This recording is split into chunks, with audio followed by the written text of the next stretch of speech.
በመጽሐፍ ቅዱስ ውስጥ የኢየሱስ ጥንታዊ የሕይወት ታሪኮች በማቴዎስ፣ በማርቆስ፣ በሉቃስና በዮሐንስ የተነገሩ ወንጌላት በአራት መጻሕፍት ተጽፈዋል።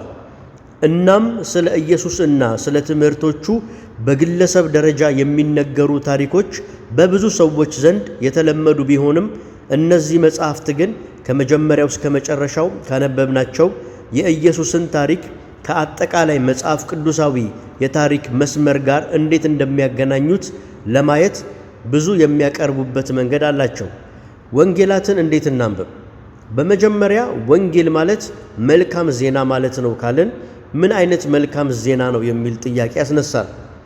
እንግዲህ በማርቆስ ወንጌል ውስጥ ኢየሱስ ጊዜው እንደተፈጸመ በማወጅ ታሪኩን ይጀምረዋል። የእግዚአብሔር መንግሥት ቀርባለችና ንስሐ ግቡ ይላል። የምስራቹ ይሄ ነው። እናም የምስራቹ የእግዚአብሔር መንግሥት መምጣትን ነው። ታዲያ ይህ ምን ማለት ነው? ስለዚህ ኢየሱስ የሁሉንም የመጽሐፍ ቅዱስን ታሪክ በሙሉ ጠቅለል በማድረግ ወደ ራሱ ያመጣበት መንገድ ነው። ታሪኩ የሚጀምረው እግዚአብሔር መልካም ዓለምን በመፍጠር ከዚያም የሰው ልጆች እንዲገዙ ወኪሎች አድርጎ በመሾሙ ነው። ከዚያ በኋላ ግን ሰዎች ደጋግሞ በማመፅ ወደ ውድቀትና ሞት አመሩ። ይሄ ችግር ነው። ነገር ግን እግዚአብሔር የሰው ልጅ ከጥፋት ለማዳን ቆርጦ ተነስቷል።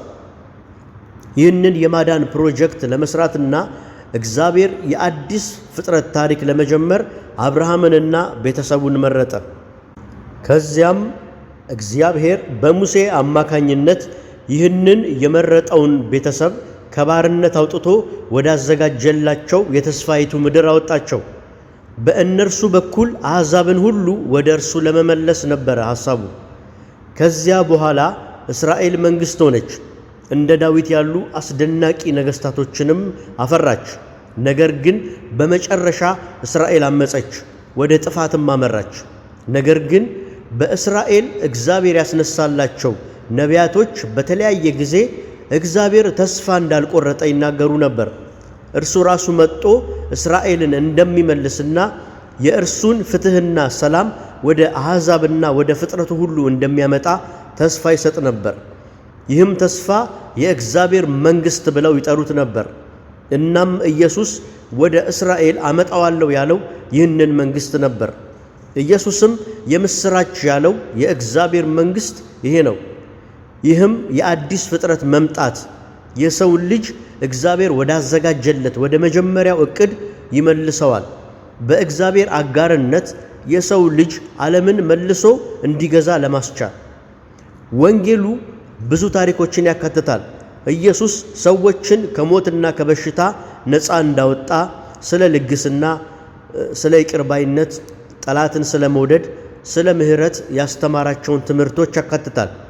ኢየሱስ ሰዎችን ወደ አዲሱ የእግዚአብሔር ዓለም ውስጥ ገብተው እንዲኖሩ እየጋበዘ ነበር።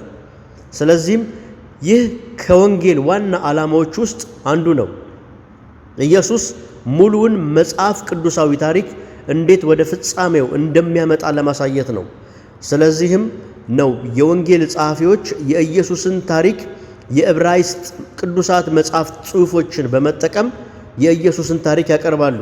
ለምሳሌ ኢየሱስ በቤተልሔም በተወለደ ጊዜ በማቴዎስ ይህንን ነገር በትንቢተ ሚልኪያስ ቀድሞ እንደተተነበየ በቀጥታ ከሚልኪያስ መጽሐፍ በመጥቀስ ያሳየናል።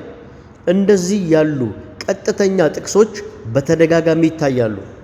ነገር ግን አብዛኛው ጊዜ የወንጌል ጸሐፊዎች ጥቅሱን ሳይጠቅሱ ሳይገልጹልን በቀጥታ ወደ ታሪኩ ሲገቡ እናያለን። ስለዚህ እኛ ራሳችን ፈልገን ማግኘት አለብን ማለት ነው። ለምሳሌ ልክ ኢየሱስ በተጠመቀ ጊዜ እግዚአብሔር ከሰማይ በእርሱ ደስ የሚለኝ የምወደው ልጄ ይህ ነው ይላል።